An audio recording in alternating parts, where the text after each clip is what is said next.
খচ্চর ভাতার গুলে তোরা যে বিয়া করে লিয়ে না বলিস তোরা জীবনে বড় ভুল করে ফেলেছিস আমাগরক মিয়া মানুষক বিয়া করে তোদের জীবন নাকি লস হয়ে গেছে। লস তোদের হয়নি ভাই, তোরা বিশাল লাভ করে ফেলছিস। তোরা তো ফ্রিতে একটা কাম করনি পেয়েলিসি, তোদের কত আরাম। তোরা যখন ঘুমাতে যাস, এই ঘুমাতে যায় যখন দেখিস বিছানা একেবারে চকচকা পকপকে, এটা তোদের কে করে দেয়? তোদের ভয়ে তোরা ঘুমাবো তাই, তোমাদের জন্য তোমাদের বইরা তোমাদের ফ্রি কাম করনি রে। কারণ তোমরা মহারাজা ভাতার গুলো সুন্দর করে ঘুমাবেন তাই তোমাদের বিছানা সুন্দর করে তৈরি করে দিই। তোদের বিয়া করে আমাদের জীবন উদ্ধার করে ফেলছি তাই তোমাদের সম্মান না করলে হয়। এই জন্য তোমাদের জন্য সুন্দর করে বিছানাটা রেডি করে থই। তারপরে এই যে তোমরা যে আত্মীরে কি খাবেন এটা তোমাদের ফোন দেয়া বলি, হ্যালো তুমি কি দেয়া ভাত খাবেন, তারপরে তোর থেকে শুনে সুন্দর করে তোর পছন্দ অনুযায়ী রেসিপি রেডি করে রাত 12টা পর্যন্ত জায়গা থেকে তোকে সুন্দর করে খিলা, তারপরে আমি খাই দেয় রাত 12টার দিকে ঘুমাই। সেটা কিসের জন্য করি রে ভাতা? তোর ভালোবাসি তাই, তোর ভালো থমু তাই, তোর ভালোর জন্য। তারপরেও তোরা প্রত্যেক দিন শেষে একটা কমন ডায়লগ মারিস, এই মিয়া মানুষক বিয়া করে আমাদের জীবনটা একেবারে অশান্তিত ভরে গেছে। তোর জীবনটা অশান্তিত ভরে দিছি তালাই রে ভাতা। এই তোরা যে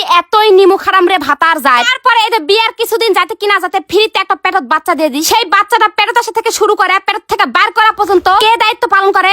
আমরা বইয়েরা। আর তোরা তো অপেক্ষা করিস খালি পেটত থেকে বাচ্চাটা বার হওয়ার জন্য। এই বাচ্চা যাহা বার হবে তাহাতে অমনি বলবো এটা আমার সন্তান, এটা আমার সওয়াল। তারপরে তোকে সেই আদরের সন্তান যদি একদিনের হাগে আর তোকে যদি বলা যায় এনা সুইসাইডে দিবি, ওরে বাবা তখন তোকে একেবারে লাখ শিটকানি শুরু হয়ে যায়। তুই কিসক আছিস, তুই কর ও সওয়াল তোমাগরে। আর গু পরিষ্কার করা বেলাই হামাগরে, এটাও করে দেয় কে? আপনাগরে বউ। তারপরেও আপনারা যদি বলেন যে আপনাগরে জীবন নাকি আমরা তেনা করে দিছি, তাহলে মিয়া মানুষের আর কি করবে ভাই? আমরা মিয়া মানুষের আমাদের জীবনটা তেনা করে দিছি ভাই, নষ্ট করে দিছি তুগরে জন্য।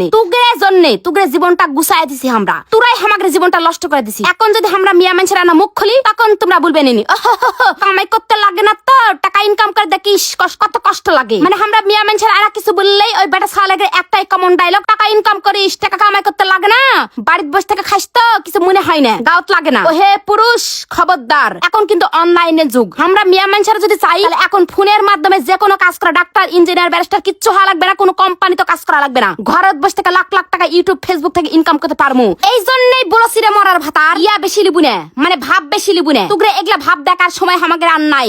আজকের পর থেকে তোরা মানে আপনারা মানে তোমরা জীবনও জান বলবো না আমাদের বিয়া করে তোগরে জীবনটা লস হয়ে গেছে। এখন থেকে বলবো বিয়া করে তোগরে জীবনটা আমরা সাজাই দিছি, তোরা মিয়া মানুষক বিয়া করে তোর জীবনটা আনন্দে ভরে গেছে। কিন্তু তোগরক বিয়া করে আমাদের জীবনটা তেনা হয়ে গেছে, আমরা জীবনটা নষ্ট করে দিছি। এখন থেকে তোরা যদি এগলা কথা আর বলিস, ওই রান্নাঘরের যে হাতা খুন্তি ছল্লি থাকে না, ওগলা দিয়ে একেবারে মাথা কিন্তু ডাল বানা জুস করে ফেলাই দিমু।